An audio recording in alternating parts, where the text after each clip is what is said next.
Voice Pakistan से मैं हूं सुमैया खुर्शीद। आपको अहम खबर से आगाह करते हैं। टैक्सिला में पीटीआई के दो ग्रुपों के दरमियान झगड़े में गोलियां चल गईं, 3 अफराद जख्मी हो गए।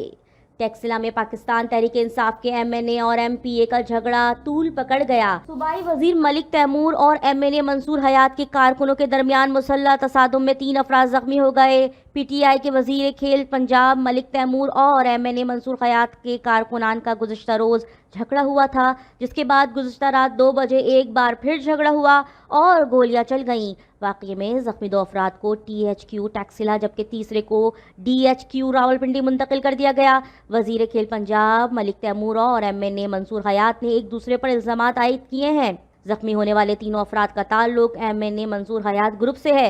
मंसूर हयात का कहना है कि फायरिंग मलिक तैमूर के साथ मौजूद सरकारी गार्ड ने भी की। टैक्सिला पुलिस की भारी नफी जाए वक़ुआ पर मौजूद है, ताहम फायरिंग के वाक़ये का मुकदमा ताहाल दर्ज नहीं किया जा सका। दूसरी जानिब पीटीआई के दोनों धड़े इस्लामाबाद के दाखिली रास्ते मारगला रजा शाह चौक पर धरना दे दिया। मजीद खबरें देखने के लिए देखते रहें वॉइस पाकिस्तान।